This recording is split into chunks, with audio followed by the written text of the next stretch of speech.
Bigfoot is unquestionably North America's biggest cryptozoological mystery, but we have had to learn to share it with the world. The name Bigfoot is applied to any hairy unknown hominid reported today anywhere around the globe. For our purposes, however, Bigfoot denotes those unknown hairy hominids reported in the Pacific Northwest of the United States and believed to leave large human-like footprints and to walk upright. But it was not always so, even in North America. The Canadian version of Bigfoot, called Sasquatch, has an even longer history. According to researchers John Green and Ivan T. Sanderson, this Indian-sounding word was coined in the 1920s by J. W. Burns, a teacher who for years collected stories about wild, hairy giants from his Chehalis Indian friends. Burns combined several similar native Canadians' names for these creatures and created the word Sasquatch. In recent years, scientists and folklorists looking to bring respectability to the subject have been using that more sober-sounding name. But most North Americans still call these creatures Bigfoot. The first use of the now widely used label did not occur until a quiet, church-going construction worker named Jerry Crew appeared at a Northern California newspaper office with the plaster cast of one of many large hominid footprints he had found in the mud in the Bluff Creek Valley. His widely reprinted account and photograph holding the massive footcast, which stretched across his upper torso, first appeared in the Humboldt Times along with the word Bigfoot on October 5, 1958. The story was written by the paper's RFD columnist and editor Andrew Gensoli, who introduced the word Bigfoot as the road construction workers were calling the big-footed creature to the outside world. The naming of Bigfoot was a significant cultural event. To deny this would be to ignore how intrinsic Bigfoot has become in global day-to-day living, as evidenced in scores of examples. Today, Bigfoot can be seen used as a name for skateboards, pizza, big trucks, and other commercial products. Since the advent of Bigfoot, the word has made it easier for law enforcement officers, media reporters, and the general public to accept sightings of all kinds of unknown hairy hominids. The classic Bigfoot of the Pacific Northwest is reported in the most concentrated fashion in the northern corner of the United States, Northern California, Oregon, Washington and Idaho, and far western Canada, British Columbia and Alberta, with lesser activity up through Canada into Alaska. In the vastness of these montane forests, the idea that an undiscovered extraordinary primate could survive, albeit fantastic, is at least imaginable. Bigfoot is bulky and stocky, with an enormous barrel torso and a height, when mature, of 6 to 9 feet. The creature has a small, pointed head with no neck or forehead. Its eyes are small, round and dark and stare forward. The face is light in young, dark in older individuals, with a heavy brow ridge and a continuous up-curled fringe of hair on the brow ridge. The hair covering is shaggy. There is no difference between body and head hair. All of it is relatively short, with darker coloured hair at younger ages, moving into red-browns with some evidence of silver at extreme maturity. The distinctive footprint, as the name implies, shows a track as left by a giant 5-toed human foot. The average length is 14 to 16 inches long. When the first Bigfoot incidents noted above occurred in October 1958, the massive tracks in the mud near Bluff Creek, California, all measured 16 inches long and were 7 inches wide. Bigfoot is generally nocturnal and mostly solitary, although some sightings have reported family groups. From their calls, it appears that they have no language. They emit high-pitched whistles, calls, animal-like screams, howls, eek, eek, eek, suka, suka, suka, ooh, ooh, ooh, or ooh, ooh, ooh, according to Sanderson and other chroniclers. The creatures may on occasion kidnap human females, and, at least according to some folk traditions, males. Californian and Canadian Indians have many folk tales that arguably refer to the Bigfoot and Sasquatch. Sanderson believed that the description of the California hairy big man, Oma, closely matched those of Bigfoot. One of the most often told, most spectacular accounts is Albert Ostman,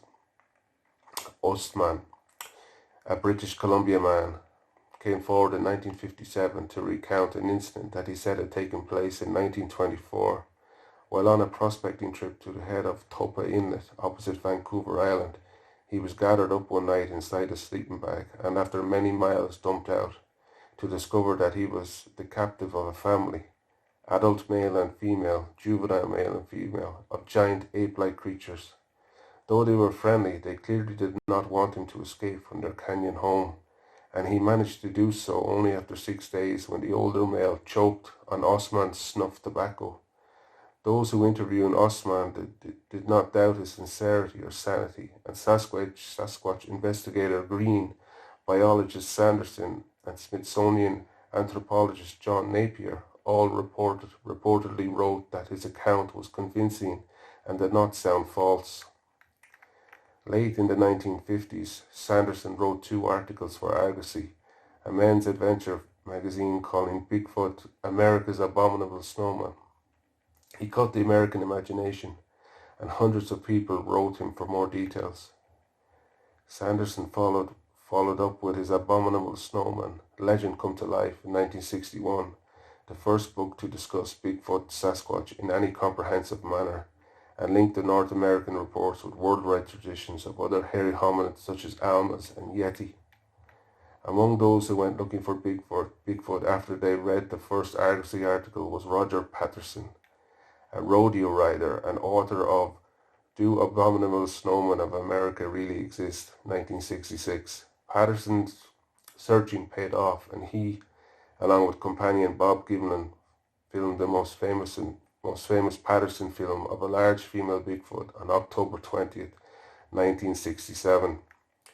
Patterson died in 1972, swearing to the authenticity of both sighting and film. Gilman, still alive, also sticks by the story. The first investigator on the site, Bob Titmus, found tracks corresponding exactly to the creature's route as depicted in the film and made casts of 10 of them. Intriguingly, the most historically significant Bigfoot incidents, Crew's first finds in 1958 and the Patterson film of 1967, took place near each other at Bluff Creek, California. The sets of footprints from both events show similar but not identical creatures were involved. Unfortunately, as the years have seen copies of these 2 sets of prints mass copied, hoaxers have employed caster casts of these genuine tracks to create some confusing hoaxes throughout the United States and Canada. Most tracks of Pacific Northwest Bigfoot, however, show distinctive forensic features that to investigators indicate that they are not fakes.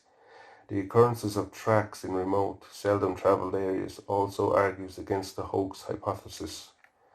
Other evidence consists of feces and hair samples associated either with sightings or with other indications of Bigfoot's recent passage. Some of these have been identified and linked with human beings or known animals. In a few cases, the samples seem to resist such identification. In one analysis by a Tom Slick-sponsored Bigfoot expedition, fecal matter was found to contain parasites that were unknown, thus indicating they were from an unknown animal. If Bigfoot is out there, it is almost certainly a relative of ours. Sanderson classified these creatures as neogiants, giant unknown primates, an analysis echoed by Loren Coleman, Mark A. Hall, and Patrick Hugi. The truly huge Bigfoot is what researcher Hall calls true giant. Grover Krantz theorizes that Bigfoot is an example of a relic population of the long-extinct Ice Age giant ape-like creature, Gigantopithecus. In Bigfoot Prints 1992, Krantz argues that no new name is needed for Bigfoot, since the animal responsible for Bigfoot sightings is already known, though thought extinct. Krantz holds that we, in fact, have footprints of Gigantopithecus blackie here in North America. Bigfooters those currently hunting Bigfoot with guns and cameras accept the Gigantopithecus argument because Kranz's thoughts on the matter were widely disseminated in the 1980s and early 1990s. However, with the publication of a new field guide to Bigfoot and similar creatures by Loren Coleman and Patrick Huigi, the idea that Bigfoot may be a man-sized hominid named Paranthropus is gaining new attention. The notion was first proposed in scientific journals in 1971, when anthropologically orientated cryptozoologist Gordon Strasenberg wrote that Bigfoot would be found to be related to Paranthropus robustus. He proposed the name Paranthropus elderelli to be specifically used for the Pacific Northwest Bigfoot. Because of the apparent sagittal crest of the Bigfoot in the Patterson film, this candidate is getting a new look, if its existence is ever proven, and nothing short of an actual specimen will satisfy most scientists. It would, at the very least, provide revolutionary insights into human evolution. All of these prehistoric fossil primates may have affinities to Bigfoot because of certain features, such as the overall size of Gigantopithecus and the body size and crests on the head of Paranthropus. But until a body is scientifically examined, the riddle of Bigfoot will continue as one of cryptozoology's biggest and most famous enigmas. So there you go, folks. I thought that would be interesting, given the furore over the Steve Isedale's videos in How to Hunt recently about the Patterson-Gimlin movie, and the credibility of certain so-called Bigfoot researchers in the Bigfoot community. And what I've just read was taken from Cryptozoology A to Z, and by Loren Coleman and Jerome Clark. And I think I'm actually going to do follow-up videos from other books also of the big Bigfoots from all around the world and what they're called there, and you'll see the many same similarities that people describe them. So I think it'll be interesting to any new people getting into this subject to just to understand that this is not something that's just come about now. These creatures have been here throughout time, and yeah, it's going to be interesting to see what happens with Steve Isedale and Scott Carpenter and David Paulides. How many people will they? How many fakes and scammers will they